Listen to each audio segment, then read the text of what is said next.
Bueno, oiga, estamos de vuelta. Fíjese, estaba pensando, 30 de abril, 1 de mayo, 5 de mayo, 10 de mayo, 15 de mayo.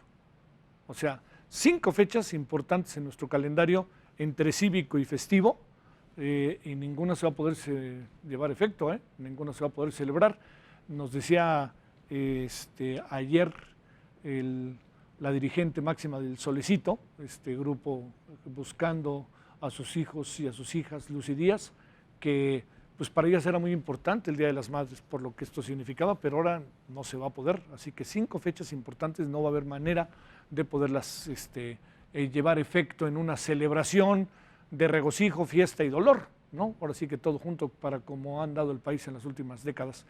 Queremos agradecerle a Marta Tagle, diputada de Movimiento Ciudadano, que esté con usted y con nosotros. Querida Marta, ¿cómo has estado? Con mucho gusto saludarte, Javier. Muy buenas noches a tu auditorio. Gracias que estás con nosotros. Y también le queremos agradecer al abogado Miguel Carbonell, constitucionalista. Miguel, ¿cómo has estado? ¿Qué tal, Javier? Te saludo con mucho gusto, igual que a mi querida Marta Tagle. ¿Cómo están? Muy buenas noches. Bueno, qué gusto en verdad tenerlos a los dos. Oigan, primero les voy a hacer una pregunta no que tiene que ver con el coronavirus, con lo que corresponde a la propuesta que hace el presidente. ¿Cómo le han hecho para pasar su vida encerrados estos días, siendo los dos personajes con una actividad de primerísimo nivel y movimiento, tanto por el Instituto, Miguel, como por el Legislativo, querida Marta? A ver, ¿cómo le han hecho, Marta? Ay, pues bueno, ya son más de un mes encerrada en casa, pero bueno, creo que se ha acumulado el trabajo. Como todo el mundo sabemos que estamos ubicables, ¿no? Es una especie de cautiverio en el que se ha acumulado el trabajo, se han multiplicado las reuniones a distancia. Tienes mucho más que leer, mucho más documentos, porque todo el mundo presupone que tienes mucho más tiempo y que también te pueden disponer de tu tiempo a cualquier hora, ¿no? Te buscan muy temprano, muy noche, a la hora de la comida. En fin, pero creo que vale la pena mantenerse en casa, cuidarse, cuidar a los tuyos y sobre todo, pues nosotros que tenemos el privilegio de poder hacerlo, estar en este confinamiento tratando de contribuir desde nuestro espacio a que las cosas estén bien para los demás. ¿Qué piensas? ¿Cómo te ha ido, Miguel, en este sentido? Fíjate que hemos tenido unas semanas igual, pues aquí en esta especie de cuarentena muy activas, Javier, porque ha habido mucho tema laboral. Me han llegado muchas consultas de muchos clientes, he estado atendiendo pues diversos escenarios en temas laborales, también en temas de derecho de familia. Fíjate que el tema pues de la violencia intrafamiliar, el tema de las disputas entre las parejas han aumentado mucho y nos están llegando muchas consultas de qué hacer. Los tribunales, como sabes, están cerrados, entonces en este momento no podemos tramitar ni juicios laborales, Mira, ni tampoco cuestiones de índole familiar, pero están llegando muchísimas demandas, muchísimas preguntas, muchísimas dudas en estos dos terrenos, Javier. bueno, oye, a ver si platicamos más adelante, ¿no? En otra ocasión de ese tema, porque hay que echarlo a andar, ¿no, Miguel? Sí, la gente está en una situación bien difícil, tanto por el lado de las empresas como por el lado de los trabajadores. Yo creo que va a venir una problemática muy compleja en las próximas semanas y meses, Javier. Sí, sí, le está pasando al mundo, ¿eh? A España le está pasando, a Italia en particular, que lo sé. Marta, a ver, eh, ¿cómo poder ver el asunto, Marta, con un justo medio esta propuesta de la ley de presupuesto que plantea el presidente de tener variantes? No quisiera realmente entrar en el terreno de filias y fobias, quisiera verlo de la manera más, y yo creo que el público también, si algo quieres verlo de la manera más sensata. El presidente dice que son tiempos políticos, Mario Delgado dice que no se va a salir con la suya a la derecha. En fin, a ver, ¿cómo lo ves desde tu ámbito, desde tu óptica, siendo que cada vez eres una legisladora más influyente al interior de la Cámara? Pues mira, sin duda nadie puede dejar de reconocer que ante la emergencia sanitaria, no solamente en México, sino en todo el mundo, se ha requerido de medidas extraordinarias para hacer frente a esa emergencia y muchas de esas medidas extraordinarias pasan justamente por tomar determinaciones en materia económica, presupuestal y fiscal. Eso ha tenido que suceder en todo el mundo y en diferentes partes han tomado opciones diferentes. En este caso, el presidente primero emitió un decreto que lo llamó decreto de austeridad que busca recortar prácticamente todo el presupuesto de egresos y dejar vivo solamente de 38 programas, los que considera los programas más importantes y prioritarios para su administración, y junto con ese decreto envió a la Cámara de Diputados una iniciativa de reforma a la Ley Federal de Presupuesto y Responsabilidad Hacendaria. Es bien importante señalar que esta ley es una iniciativa de reforma y no es solamente una propuesta de modificación presupuestal, como él mismo incluso dijo hoy en la conferencia de la mañana. El presidente hoy en día cuenta con la facultad y de hecho incluso la obligación en el artículo 21 de esta misma ley, de la Ley Federal de Presupuesto, de que cuando hay una caída de ingresos como lo está sucediendo en nuestro país y en todo el mundo, él tiene la obligación de mandar un proyecto de presupuesto de reasignaciones nuevo a la Cámara de Diputados. ¿Por qué? Porque es evidente que si hay menos ingresos, no se contará con los mismos recursos para hacer frente a una emergencia como la que hoy tenemos.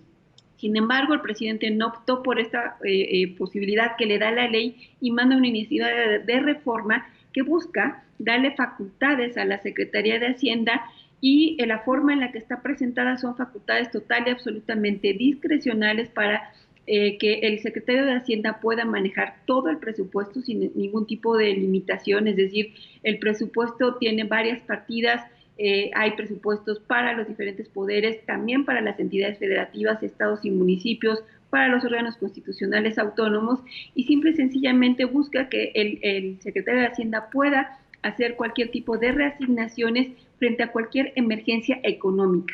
No se refiere exclusivamente a la emergencia sanitaria que vivimos en este momento, sino a cualquier emergencia económica cuando no hay una definición clara de qué es emergencia económica, y eso puede suceder en cualquier momento. Y eso es a lo que nos estamos enfrentando hoy en día en esta discusión que ha generado tanto debate, porque pues la facultad fundamental de los diputados en este régimen de división de poderes que tenemos es justamente la discusión, aprobación de los presupuestos por parte de los legisladores y particularmente de los diputados, y con esta iniciativa pues básicamente se anularía no solamente una de las facultades fundamentales, sino casi le estaría diciendo que no requiere para nada a los diputados. Sí.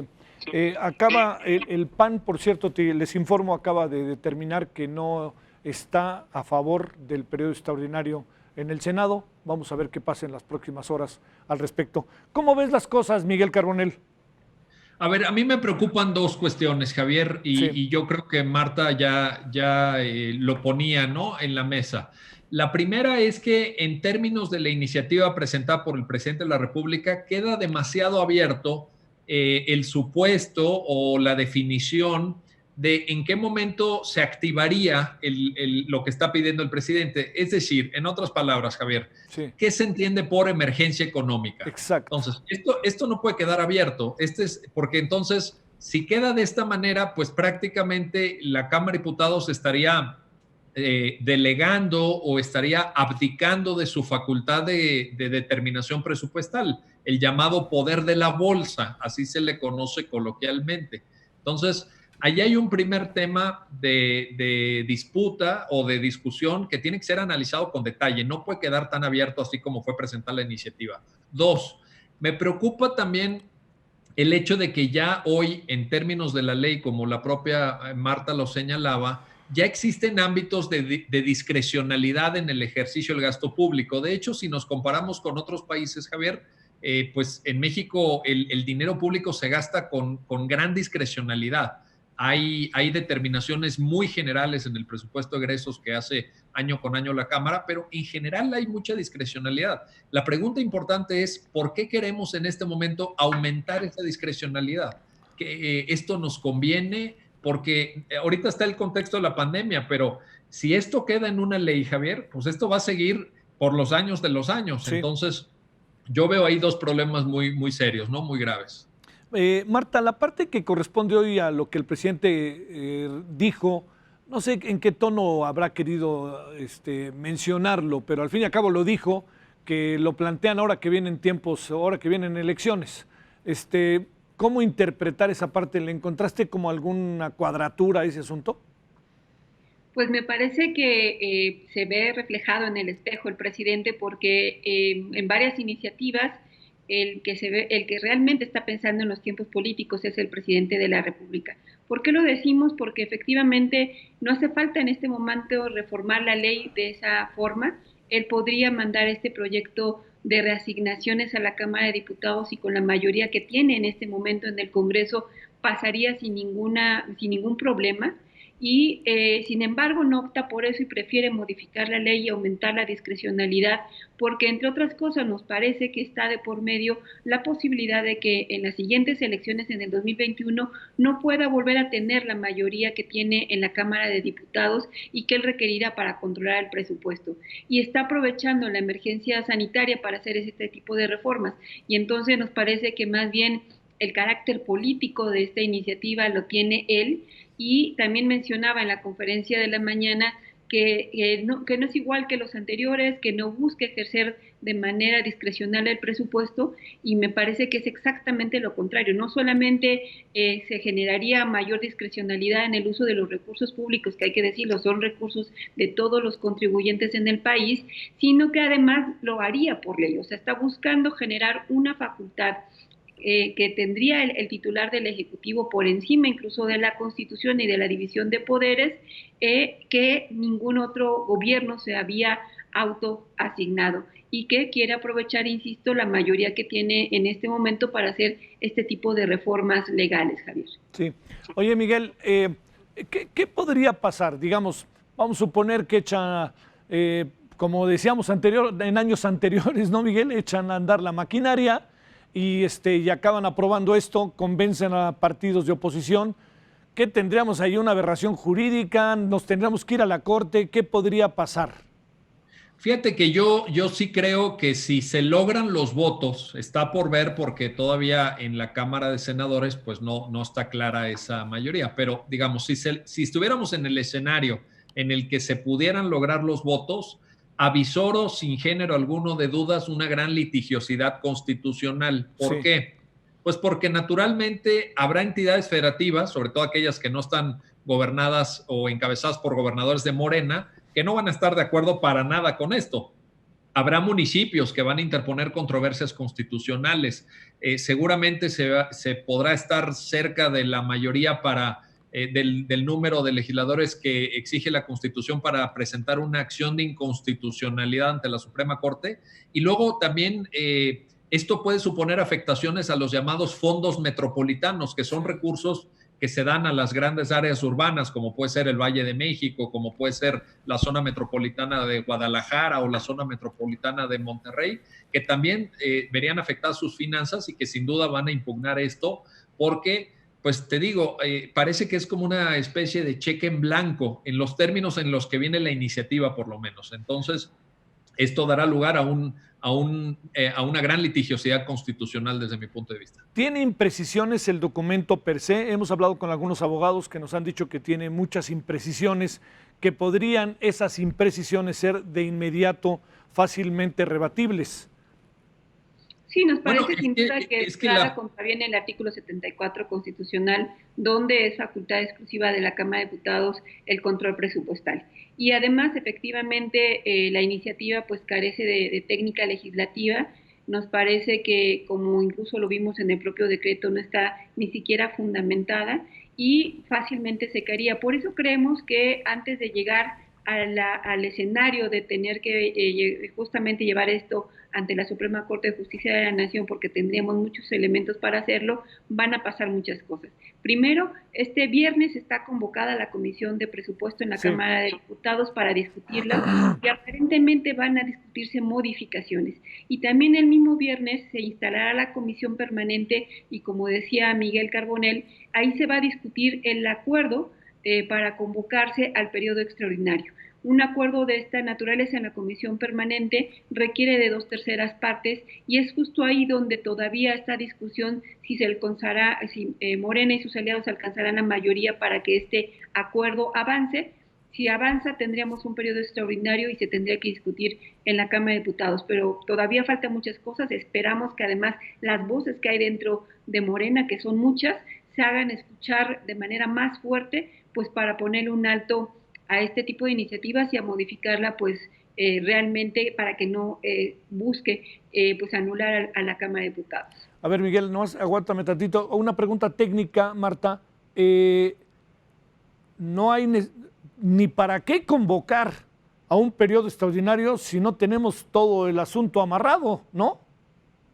Así es, y yo creo que hoy en día todos los partidos de oposición han manifestado su inconformidad en la forma en la que está planteada la iniciativa, además porque hemos estado exigiendo que justo discutamos en el Congreso otros temas y la integración de un paquete económico realmente de emergencia que atienda las necesidades de la gente, y esto no se ha atendido, y entonces mientras esto no se ha atendido, buscan que se apruebe porque sí una iniciativa de esta naturaleza. Entonces, en este momento no hay acuerdos. Sin duda Morena tiene los votos cuando se requiere mayoría simple, pero en la comisión permanente es muy probable que le cueste trabajo conseguir la mayoría calificada. A ver, Miguel, vamos, si no te importa, de nuevo ahí al documento que también le preguntaba Marta. ¿El documento lo encuentras con imprecisiones o también hay una persecución en algunos temas al presidente, ¿no? Y lo digo no porque no tenga quien lo defienda, ¿no? Sino si nos atenemos a que está tan expuesto y hay tantas voces y los medios se le señalan medios, los medios señalan, redes, etcétera. ¿Qué ves ahí? No, a ver, la pluralidad es propia de todo sistema democrático. Vaya, esto está perfectamente estudiado. Yo creo que esas voces de crítica, esas voces de señalamiento son necesarias, sí, y no tienen por qué soslayarse. Y lo que me parece inadecuado, incluso con base además en documentos de la Comisión Interamericana, la Relatoría de Libertad de Expresión, todos los temas que tú conoces perfectamente, Javier, lo que me parece inadecuado es al presidente criticando a los medios. Los medios hacen su tarea en un mercado de ideas y en un mercado de pluralismo, y entonces no encuentro adecuadas las críticas desde el poder gubernamental, y menos en un país donde están matando periodistas a un nivel verdaderamente intolerable. Ahora, en segundo lugar, sí, coincido con el comentario de Marta Tagle, por supuesto. Es un documento con poca técnica legislativa, pero además el propio concepto es la fuente de todo este conflicto, Javier, es el concepto mismo sí, de emergencia económica. Es decir, yo creo que es razonable, y así está incluso ahorita en la legislación, que desde luego haya márgenes de adecuación en el presupuesto de egresos, porque lo que tú puedes planear aprobando el presupuesto, pongamos en el mes de diciembre de un año, pues luego se puede ver reflejado o no en la realidad económica de un país. Como tú también mencionabas, pues el precio del petróleo está por los suelos, no tiene nada que ver con lo que se presupuestó. Bueno, puede haber ahí márgenes de apreciación, márgenes de discrecionalidad, puede haber un diálogo entre el Poder Legislativo y el Poder Ejecutivo para hacer los ajustes que sean necesarios. Pero lo que creo que no es sano es delegar toda la autoridad en un secretario de Hacienda, en una dependencia gubernamental. Eso es verdaderamente complicado en términos, como dijo Marta Tagle, de la división de poderes, por supuesto, de las competencias atribuidas exclusivamente a la Cámara de Diputados en la Constitución, artículo 74. Y hay otro tema que no va a ser para este año, si esto se aprueba, pero sí para el siguiente, que es la fiscalización de los recursos y la rendición de cuentas. Porque en esta lógica, pues se complica mucho que rindan cuentas y se complica mucho incluso el propio ejercicio transparente del recurso público. Entonces, no nada más es un problema para hoy o para mañana o para la siguiente semana, Javier, es un problema para los años que vienen. Claro. Esté el gobierno que esté, del partido que sea. Esto no le conviene al país, no es un tema de partidos, es un tema del diseño del Estado mexicano, creo yo. Sí. Ahora sí que se les va a aplicar que lo que es en su año sí es en su daño, ¿no?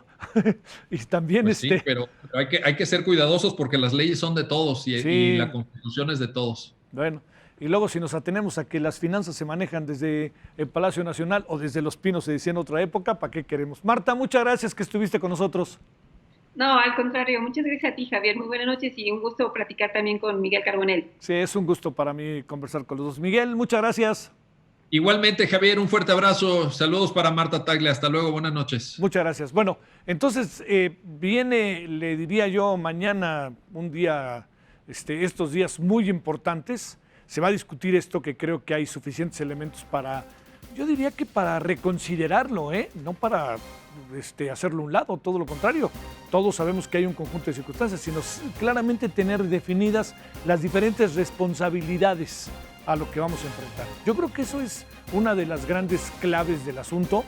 A lo mejor a eso se debe que haya en algún sentido reculado Mario Delgado y haya dicho originalmente que es de la derecha y no sé qué, lo vamos a apoyar, y ahora haya dicho, bueno, sí, vamos a revisarlo y vamos a tener que revisar varios asuntos que tienen que ver con la Constitución misma, con las leyes mismas, no tienen que ver con filias y fobias, ¿eh? Así que bueno, pues veremos qué pasa. Por lo pronto mañana se informa que se dará información relevante sobre el virus y sobre nuevas informaciones y reportes, y por lo pronto nos vemos mañana a las 5 de la tarde. Estemos juntos pero distanciados. Adiós.